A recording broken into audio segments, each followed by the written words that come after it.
আপনারা শুনছেন Birbhum news TV চ্যানেলের খবর। আজ জানাবো পশ্চিমবঙ্গ, দেশ এবং বিদেশের সমস্ত তাজা খবর। আপনি যদি আমাদের চ্যানেলে নতুন হয়ে থাকেন তাহলে অবশ্যই সাবস্ক্রাইব করুন। প্রতিদিনের তাজা খবর আপনার হাতের মুঠোয় পৌঁছে দিতে আমরা সদা প্রস্তুত। তাহলে খবরের শুরুতেই জানিয়ে দিই আজকের সংবাদ শিরোনাম। বিবাহ বহির্ভূত সম্পর্কের জের বাঁকুড়ার আলুর খেতে যুবককে খুন, গ্রেপ্তার প্রেমিকার স্বামী সহ 4। ফের সুকান্তর এনকাউন্টার হুঁশিয়ারি, বিজেপি এলে নামাজ মসজিদের ভিতরে হবে বললেন কেন্দ্রীয় মন্ত্রী। 26-এর আগেই গোষ্ঠীদ্বন্দ্ব চরমে, মহেশতলায় দলীয় সভায় বিজেপির কর্মীর মুখে ছোড়া হলো গরম চা। এসআইআর ফাঁস করল পরকীয়া, 6 বছর পর দ্বিতীয় সংসারে নিখোঁজ স্বামীর খোঁজ পেলেন ঘাটালের মহিলা।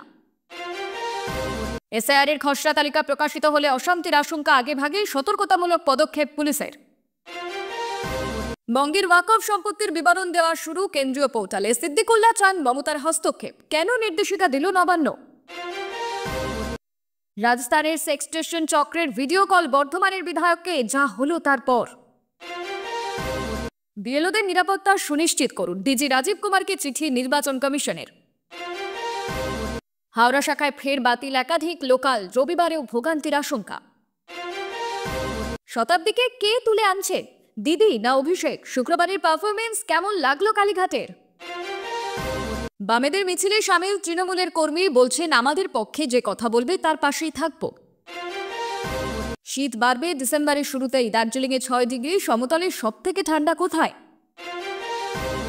ইমরান খানের কোনো ক্ষতি করা হলে পাকিস্তান সরকারকে হুঁশিয়ারি দিয়ে রাখলেন বোন নরিন।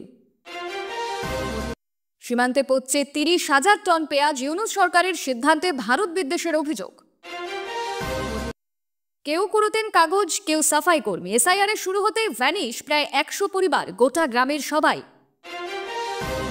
মর্মান্তিক, তারাপীঠে যাওয়ার পথে দুর্ঘটনায় মৃত্যু তৃণমূল নেতার। আমি এলাচের প্রচার করেছি, গুটখার নয়। পান মশলার বিজ্ঞাপন বিতর্কে মুখ খুললেন সলমান। এই তো সবে শুরু, এবার একটা একটা ধরে নাম কাটাবো। স্পেশাল অবজারভার নিয়োগে খুশি শুভেন্দু। দুরন্ত সেঞ্চুরি, রোহিত শর্মার রেকর্ড ভাঙলেন 18 বছরের আয়ুষ মাত্রে। প্রতিবেশীকে বাবা পরিচয় দিয়ে ভোটার কার্ড, আবাস যোজনার ঘর পেয়ে যাওয়ার অভিযোগ বাংলাদেশের নাগরিকের বিরুদ্ধে। মুর্শিদাবাদ থেকে গ্রেফতার 12 বাংলাদেশে, দেশের আশ্রয়দাতাকেও ধরছে পুলিশ। চাকরির নাম করে প্রতারণার ছক, ভয় দেখানো হয় গ্রেপ্তারিরও, মিটমাট করতে টাকার দাবি, চাঞ্চল্য টালিগঞ্জে। একটা সিগারেটে আগুনে পুড়ে ছাই শতাধিক প্রাণ, সামনে এলো হংকং অগ্নিকাণ্ডের আগের ভিডিও। রাহুল গান্ধীর বিরুদ্ধে মানহানির মামলায় মূল প্রমাণ হিসেবে জমা পড়া সিডি ফাঁকা, অবাক পুনের আদালত। নন্দীগ্রামে তৃণমূল বিজেপি হাতাহাতি, সভা ভাঙার চেষ্টা ও ফাইল কেড়ে নেওয়ার অভিযোগ, থানায় অভিযোগ দায়ের। আপনাদের কাছে একটা অনুরোধ রইল, আমরা প্রতিদিন চেষ্টা করি আপনাদের জন্য সঠিক, সংক্ষিপ্ত এবং নিরপেক্ষ খবর পৌঁছে দিতে। আমাদের এই ছোট্ট চেষ্টাকে যদি আপনার ভালো লাগে তাহলে দয়া করে একটা লাইক দিয়ে পাশে থাকার বার্তা দিন। আপনার একটা লাইকই আমাদের আগামী দিনের অনুপ্রেরণা। এবার এক এক করে দেখে নেব বিস্তারিত খবর। উত্তরপ্রদেশের কায়দায় রাজ্যে এনকাউন্টার নিয়ে ফের বিতর্কিত হুঁশিয়ারি দিলেন বিজেপি সাংসদ তথা কেন্দ্রীয় মন্ত্রী সুকান্ত মজুমদার। শুধু তাই নয়, বিজেপি ক্ষমতায় এলে রাস্তায় নামাজ বন্ধ করারও নিদান শোনা গেল রাজ্য বিজেপির প্রাক্তন সভাপতির মুখে। শুক্রবার সন্ধ্যায় বারাসাত, ব্যারাকপুর, ওয়ারলেস মোড় থেকে মসজিদ মোড় পর্যন্ত মিছিলের পরেই সভা করে বিজেপি। সেই সভায় বক্তব্য রাখতে গিয়ে বিতর্কিত বেশ কয়েকটি মন্তব্য করে সুকান্ত মজুমদার, জানিয়ে ইতিমধ্যেই সমালোচনা শুরু হয়েছে, পাল্টা দিয়েছে তৃণমূল। সুকান্ত বলেন, আমি অবাক হয়ে গেলাম, বড়বাজারের মধ্যে দিয়ে যাচ্ছিলাম, শুক্রবার রাস্তা বন্ধ করে নামাজ পড়া হচ্ছে। মসজিদের ভিতরে নামাজ পড়া যেতেই পারে, এতে কোনো আপত্তি নেই, কিন্তু সাধারণ মানুষের চলাচলের জায়গা বন্ধ করে নামাজ পড়া হবে। রাজ্যে বিজেপি এলে নামাজ মসজিদের ভিতরে হবে, বাইরে কোনো নামাজ হবে না। সঙ্গে তার সংযোজন, তৃণমূল সিএএ বন্ধ করতে পারেননি, এসআইআর আটকাতে পারেননি, এবার 26-এ পরিবর্তন হবে, দম থাকলে আজকে দেখান। রাজ্যে বিজেপি সরকার তৈরি হবে, আর বিজেপির সরকার বদলা নয়, বদল চাই বলবে না। পরিষ্কার কথা, দুষ্টের দমন, শিষ্টের পালন হবে। তোলাবাজদের বাড়িতে বুলডোজার চলবে, যারা মেয়েদের ইজ্জত নিয়ে খেলবে তাদের এনকাউন্টার করা হবে, কেউ আটকাতে পারবে না।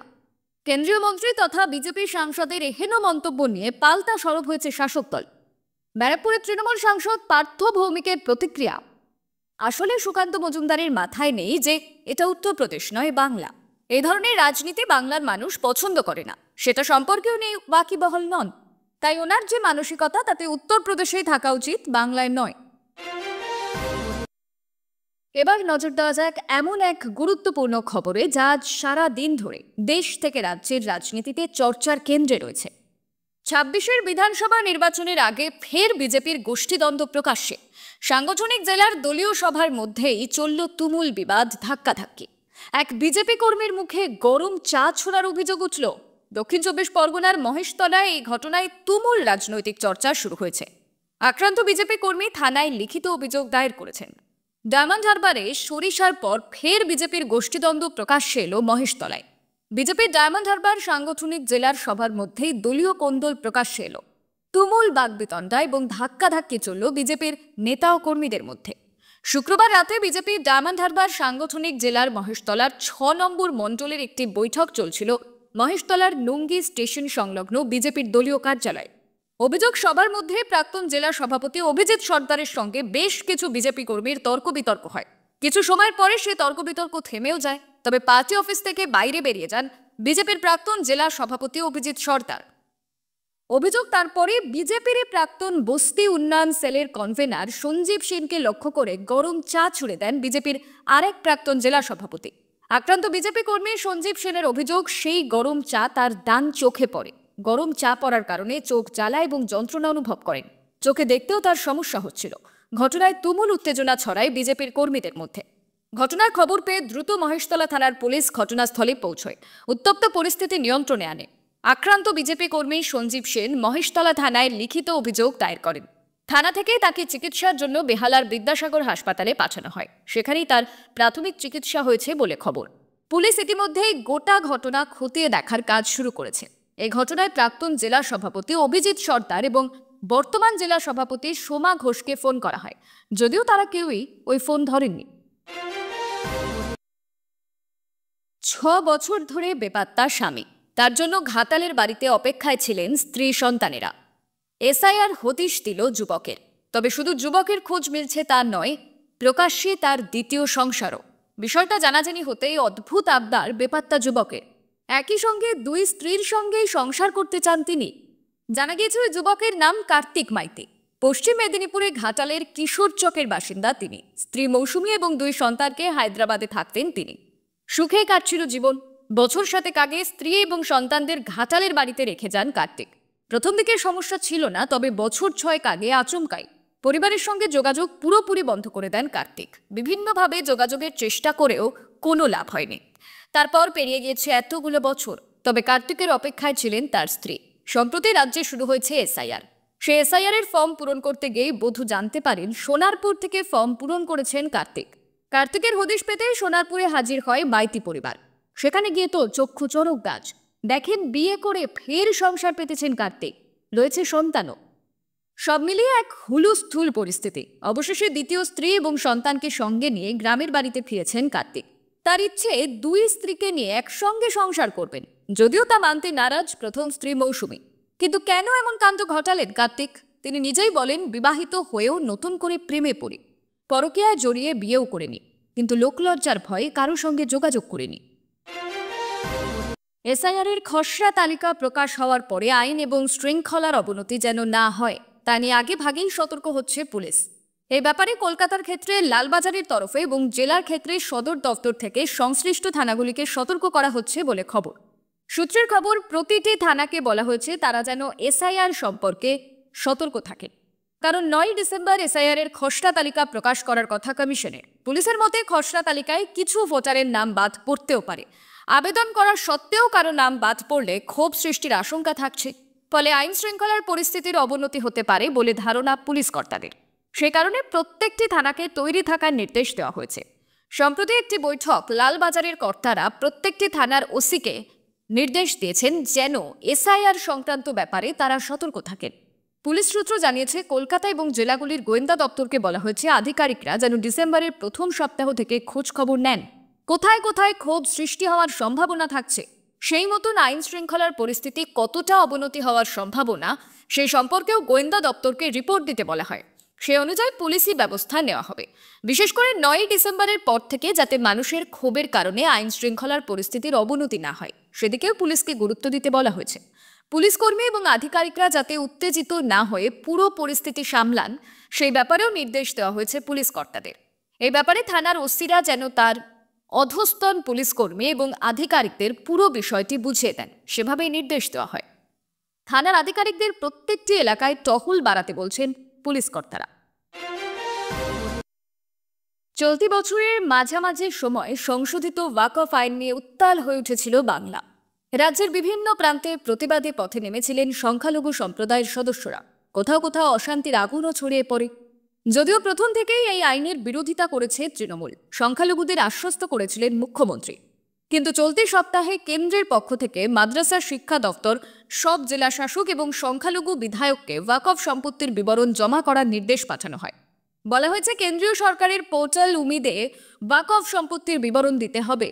আগেই কেন্দ্রের নির্ধারিত সময় ছিল 5ই ডিসেম্বর, সেই সময় এগিয়ে আসছে। নির্দিষ্ট সময়ের মধ্যে বিবরণ আপলোড না হলে সমস্যা হতে পারে, তাই সমস্যা এড়াতে নির্দেশিকা দেওয়া হয়েছে। উমিদের আগে যে পোর্টাল ছিল সেখানে বঙ্গের ওয়াকফ সম্পত্তির হিসেব প্রায় তোলাই রয়েছে, ফলে কাজ করা কঠিন নয়। কিন্তু মুখ্যমন্ত্রীর কাছে রাজ্যের মন্ত্রী আবেদন করেছেন বিবরণ জমা করার সময়সীমা বৃদ্ধি করার কথা বলে প্রধানমন্ত্রীকে চিঠি লেখা হোক। প্রধানমন্ত্রী নরেন্দ্র মোদীর কাছে চিঠি লিখে মুখ্যমন্ত্রী আরও কিছুটা সময় চেয়ে নিন। পোর্টালে তথ্য তুলতে গেলে 46 জায়গায় খতিয়ান দিতে হবে। কোন বছরে সম্পত্তি ওয়াকফ হয়েছিল, তার জায়গা কতটা, কে বা কারা সেই সম্পত্তি দেখাশোনা করছেন, তার নির্দিষ্ট ব্যাংক অ্যাকাউন্ট রয়েছে কিনা, সম্পত্তির বাজার মূল্য কত, সবটাই তুলে ধরতে হবে। কাজটা এত সহজ নয়। তারপরেও এখন রাজ্যে চলছে এসআইআর এর কাজ, ফলে সমস্যা হতে পারে। কলকাতার মেয়র জানিয়েছেন তারা প্রথম থেকে ওয়াকফের বিরুদ্ধে, কিন্তু তথ্যগুলো দেওয়া থাকতে সমস্যা নেই, স্বচ্ছতা বজায় থাকবে। তৎপরতার সঙ্গে এই সংক্রান্ত তথ্য যেটুকু বাকি রয়েছে তা কবে তোলা হয় সেটাই এখন দেখার। সব দিক ঠিক রেখে পরিস্থিতি সামাল দিতে চাইছেন তারা। বুদ্ধিমত্তার জেরে সেক্সটর্শন চক্রের ফাঁদে পড়ার হাত থেকে রক্ষা পেলেন বর্ধমান দক্ষিণের তৃণমূল বিধায়ক খোকন দাস। ফোনে আসা ভিডিও কল রিসিভ করতেই স্ক্রিনে ভেসে ওঠে মহিলার ভিডিও। তড়িঘড়ি বর্ধমান সাইবার থানার দ্বারস্থ হন বিধায়ক। বিধায়ক খোকন দাসের কথায় নানান প্রয়োজনে প্রতিদিন অসংখ্য মানুষ তাকে ফোন করে, তার মধ্যে অনেক অচেনা ফোন নম্বরও থাকে। একইভাবে অপরিচিত একটি নম্বর থেকে তার ফোনে ভিডিও কল আসে। তিনি ওই কল রিসিভ করতেই কার্যত চমকে ওঠেন। দেখেন তার মোবাইল ফোনে স্ক্রিনে ভেসে উঠছে মহিলার নগ্ন ভিডিও। এমনটা দেখেই তিনি ফোন কেটে দেন। তাকে ফাঁসানোর চক্রান্ত করে কেউ এমন ভিডিও কল করেছে অনুমান করে দ্রুত বর্ধমান সাইবার থানায় ছুটে যান। ঘটনায় লিখিত অভিযোগও দায়ের করেন। সে অভিযোগের তদন্তে নেমে পুলিশ জানতে পারে ফোন রাজস্থান থেকে এসেছিল। লোকেশন ট্র্যাক করে পুলিশ আরও জানতে পারে রাজস্থানের ভরতপুর এলাকা থেকে ভিডিও কলটি করা হয়েছিল। পুলিশ সূত্রে খবর, রাজস্থানের বিভিন্ন সাইবার গ্যাং রাতের দিকে ভিডিও কল করে। কল ধরলেই পর্ন ভিডিওর ক্লিপ চালানো হয়। এরপর স্ক্রিন রেকর্ড করে দুপাশের ভিডিও এক ফ্রেমে জুড়ে তৈরি করা হয় ফেক আপত্তিকর ভিডিও। তারপরেই শুরু হয় ব্ল্যাকমেলিং। টাকা না দিলে সোশ্যাল মিডিয়ায় সেই আপত্তিকর ভিডিও ছড়িয়ে দেওয়ার হুমকি দেওয়া হয়। অনেকে সম্মানের ভয় টাকা দিয়েও দেন। সম্প্রতি বর্ধমান রেঞ্জের এক ডিআইজির ছবি ব্যবহার করে নকল সোশ্যাল অ্যাকাউন্ট খোলার অভিযোগে রাজস্থান থেকে এক প্রতারককে গ্রেপ্তার করেছে পুলিশ। তবে ওই ব্যক্তি সেক্সটর্শন চক্রের অংশ নয় বলেই জানা গিয়েছে। তদন্তকারী এক আধিকারিক জানান, বিধায়ককে যে ভিডিও কল করেছে তাকে চিহ্নিত করা গিয়েছে, তাকে গ্রেফতারির প্রস্তুতি চলছে। বিএলওদের নিরাপত্তা সুনিশ্চিত করতে রাজ্য পুলিশের ডিজিকে এবার কড়া ভাষায় চিঠি দিল নির্বাচন কমিশন। শুক্রবার ডিজি রাজীব কুমারকে চিঠি দিয়েছেন এসিআই দপ্তরের সচিব সুজিত কুমার মিশ্র। সেই চিঠিতে বিএলও সহ সমস্ত কর্মীদের নিরাপত্তা সুনিশ্চিত করতে প্রয়োজনীয় পদক্ষেপ দিতে নির্দেশ দেওয়া হয়েছে। রাজ্যে চলছে এসআইআর এর কাজ। এই কাজ করতে গিয়ে নানান প্রতিকূল পরিস্থিতির মধ্যে পড়তে হয়েছে বিএলওদের। কাজের চাপ সহ্য করতে না পেরে রাজ্যে বেশ কয়েকজন বিএলও আত্মহত্যা করেছে বলে খবর মিলেছে। এছাড়াও মাত্রাতিরিক্ত কাজের চাপে একের পর এক বিএলও অসুস্থ হচ্ছেন বলে অভিযোগ উঠছে। এমন অভিযোগ তুলে রাজ্য নির্বাচনী আধিকারিকের দফতরের বাইরে বিক্ষোভ দেখান বিএলওদের একাংশ। সিইও দপ্তরের সামনে ধর্ণা বিক্ষোভও চলে। ডিজিকে পাঠানো চিঠিতে লেখা হয়েছে, বিএলওদের কাজ করতে গিয়ে যে ধরনের ভীতি বা ভয়ের পরিবেশ তৈরি করা হচ্ছে তা দ্রুত ঠিক করতে হবে। এদিকে নির্বাচন কমিশন আদালতে অভিযোগ জানায়, বাংলায় ভোটার তালিকার খসড়া তৈরির দায়িত্বে থাকা বুথ লেভেল অফিসারদের উপর রাজনৈতিক চাপ তৈরি হচ্ছে। নেতারা ভয় দেখানোর চেষ্টা করছেন। বুধবার এই মর্মে কোর্টে একটি হলফনামাও জমা দেয় কমিশন। এসবের পরে এবার কড়া ভাষায় চিঠি রাজ্য পুলিশের ডিজিকে, যার গুরুত্ব যথেষ্ট তাৎপর্যপূর্ণ বলে মনে করছে ওয়াকিবহল মহল। এই ছিল আজকের সবচেয়ে গুরুত্বপূর্ণ খবর ভালো লাগলে ভিডিওটি শেয়ার করুন এবং চ্যানেলটি সাবস্ক্রাইব করতে ভুলবেন না। আমি শিল্পা, আবার ফিরে আসবো আগামী পর্বে নতুন আপডেট নিয়ে। ধন্যবাদ। সুস্থ থাকুন, সাবধানে থাকুন।